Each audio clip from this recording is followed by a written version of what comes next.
I sat in my car outside the lawyer's office, the engine idling quietly against the Edmonton cold.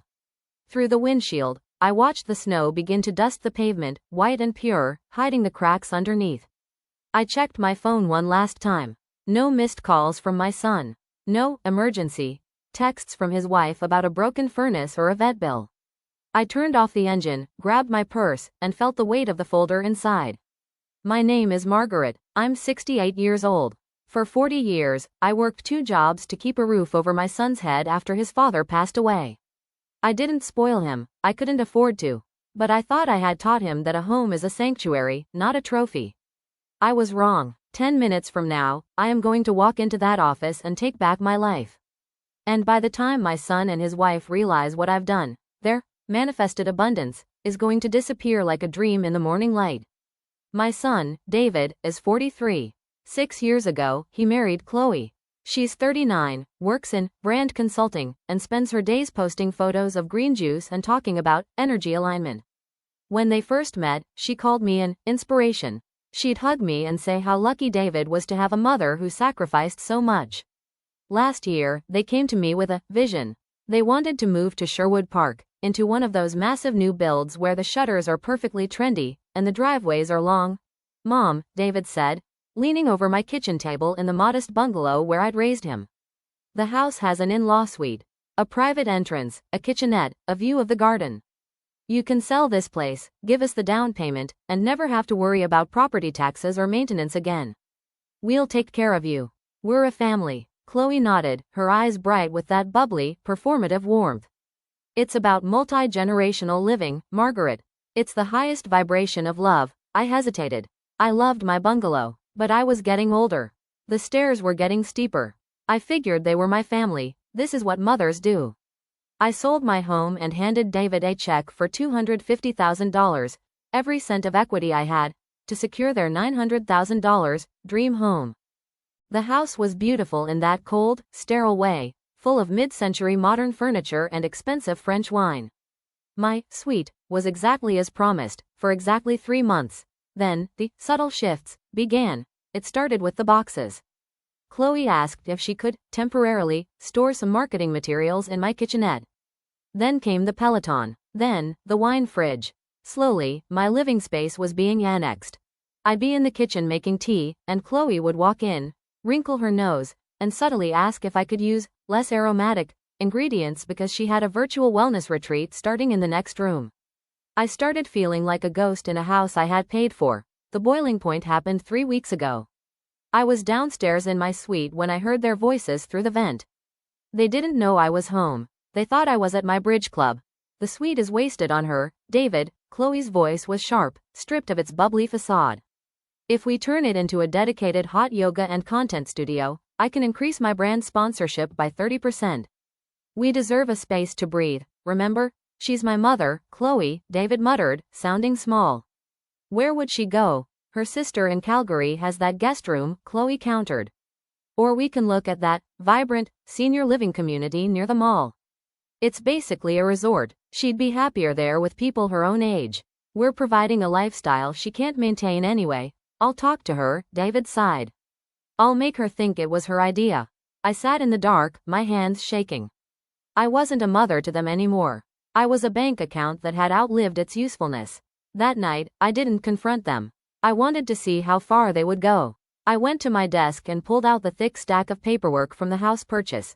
When we bought the house, David was in a rush. He wanted the keys before Chloe's parents visited for Christmas so they wouldn't think he was a failure. Because of the rush, and because I was providing the bulk of the cash, the lawyers had sent over a joint tenancy agreement and a gift letter for the bank. I looked at the documents. My heart leapt into my throat. In his arrogance and haste, David had never followed up on the final signature for the gift letter required by the secondary lender. More importantly, because I had paid the $250,000 directly to the seller's lawyer from my own account, and the title transfer was still technically pending, a final signature due to a clerical error at the registry office, an error I had ignored. The house wasn't fully theirs. In the eyes of the law, that $250,000 wasn't a gift yet. It was an unsecured investment, and the title to the property was held in a legal limbo that required my final, notarized signature to clear. I felt a tiny, dark seed of joy begin to sprout. David and Chloe were living in a $900,000 house with a $650,000 mortgage they couldn't afford without my monthly rent and my initial investment. Last Sunday, they called me into the main living room for tea. The atmosphere was thick with false concern. Chloe had a pamphlet in her hand, glossy, colorful, and featuring a picture of two elderly people laughing over a salad. "Margaret," she said, her voice dripping with that fake sympathy. "We've been noticing you seem a bit isolated down there. And with the stairs. We just want you to be safe." David wouldn't look me in the eye. "We found this place, Mom. The Evergreen Manor. It's top tier. We've already put down a holding deposit for a one-bedroom, and what about my suite?" I asked, my voice calm, steady as a rock. "Well," Chloe chirped, "we thought we'd utilize the space to help grow the business. You know, to support the family's abundance." I looked at David. "Is this what you want? To move me out of the home I paid for?" "It's just for the best, Mom," he whispered. "You're 68. You need care we can't provide." I didn't argue. I didn't cry. I simply stood up and said, "I'll be moved out by Tuesday." Chloe's face lit up with a triumphant smirk. She thought she'd won. She thought I was a vulnerable tenant she could just push out. Which brings me back to the car outside the lawyer's office. Yesterday, I moved the last of my things into a beautiful, quiet rental in Old Strathcona, something modest and manageable, just for me. I didn't tell David where I was going. I walked into the office. My lawyer, a sharp woman who reminded me of Dorothy's determination, had the papers ready. "You're sure about this, Margaret?" she asked. "Once I file this rescission and the demand for repayment, there's no going back." "I'm sure," I said. I signed the document that officially withdrew my gift letter and filed a lien against the property for the $250,000 I had provided under the failed condition of permanent residency. I also filed a formal notice that I was refusing to sign the final title transfer. Without my signature, the title was clouded. Without my $250,000 being classified as a gift, their mortgage was in immediate technical default because their debt-to-income ratio would skyrocket. I walked out of that office feeling lighter than I had in years. I didn't call David. I waited. My phone rang at 6 p.m.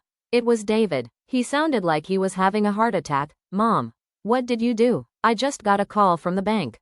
They're saying the mortgage is being pulled for a compliance review." "They said you filed a lien?" "I did," I said, sipping a cup of tea in my new, quiet apartment. "But we can't pay that.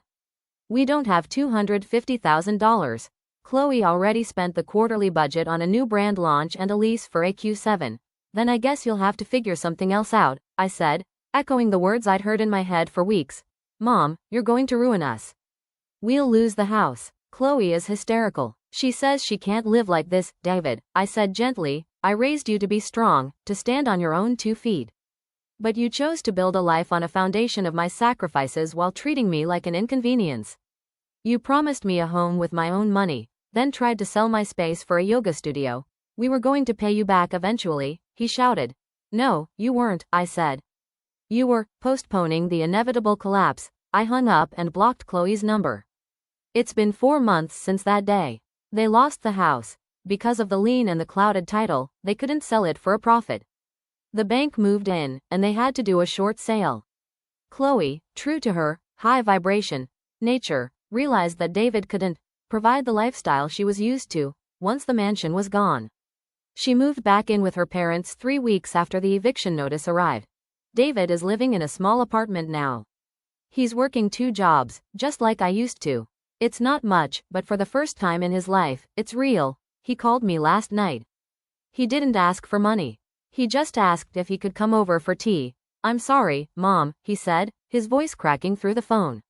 "I lost myself trying to make her happy." "You didn't lose everything, David," I told him. "You just lost the things that didn't matter." Some people might think I was cruel. That I should have just kept the peace and moved into the manor.